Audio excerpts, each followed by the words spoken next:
सूरदास की भंवर गीत में ये मध्यकालीन काव्य कुंज में संकलित भंवर गीत विरह प्रसंग से ली गई है। इसके रचयिता सूरदास है। इसमें गोपियां उद्धव को उलाहना देती हुई कहती हैं वह जो योग साधना लेकर आए हैं उससे ज्यादा वे श्री कृष्ण से प्रेम करती हैं।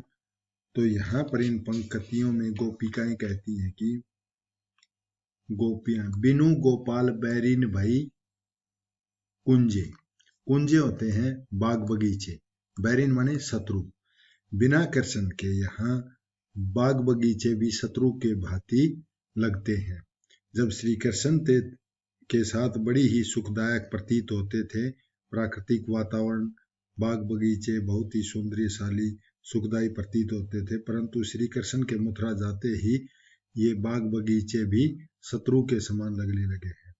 तब ये लता लगती अति शीतल। जब श्री कृष्ण थे उस टाइम ये लताएं जो बेल लता थी बहुत ही शीतलता प्रदान करती थी। अब भई विषम ज्वाला की पूंजे। अब ये विषम मतलब विपरीत दिशा में होगी हैं। अब झुलसा देने वाली लपटों के समान ये बन गई है। विषम ज्वाला मतलब आग की ज्वाला के समान पीड़ा देने वाली बन गई है। व्यर्था बहती जमुना खग बोलत व्यर्था कमल फूल हैं अली गुंज है।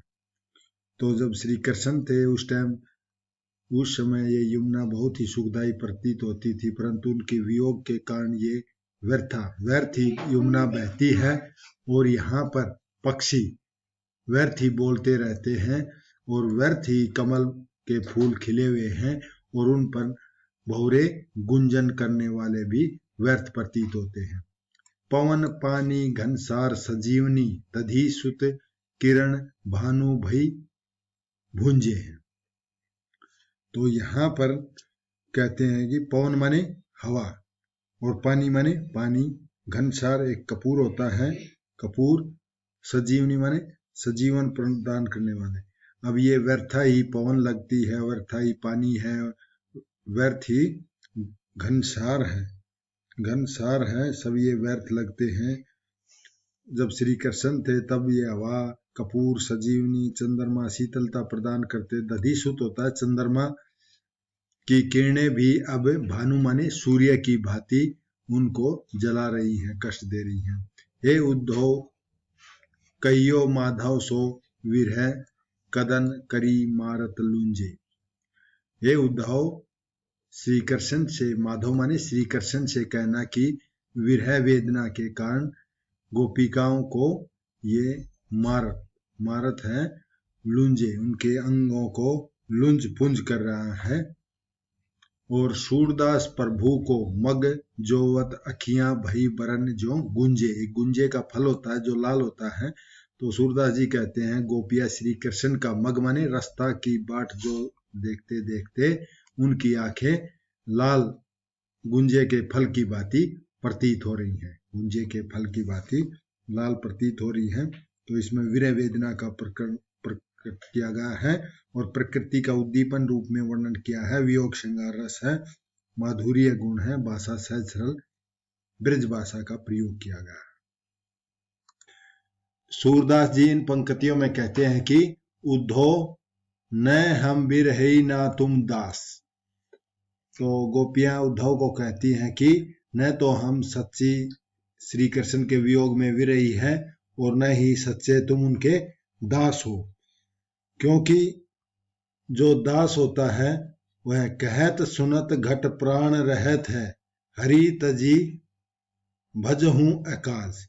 यानी कि जो हरि के प्रेम करती हैं उनके छोड़ जाने के बाद अपने प्राण त्याग देती हैं। सुनत घट प्राण रहत, फिर भी हमारे अंदर क्या है, प्राण है, अभी हम जीवित हैं।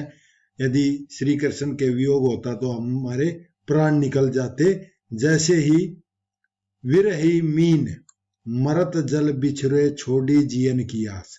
जिस प्रकार मछली पानी से अलग हो जाती है तो अपने वियोग में, पानी के वियोग में विरही मछली जल से बिछड़ने के बाद अपने जीवन की आस को त्याग देती है, यानी कि अपने प्राण त्याग देती है। इस प्रकार हम सच्ची विरहिणी नहीं है, और तुम भी सच्चे दास भावनी है। जिस प्रकार पपिया दास भाव नहीं तजत है पपिया। पपिया क्या है? वो स्वाति नक्षत्र की बूंद का से ही अपनी प्यास बुझाता है। बरहूं सही रहत पियास, यानी स्वाति नक्षत्र की बूंद से ही अपनी प्यास बुझाता है।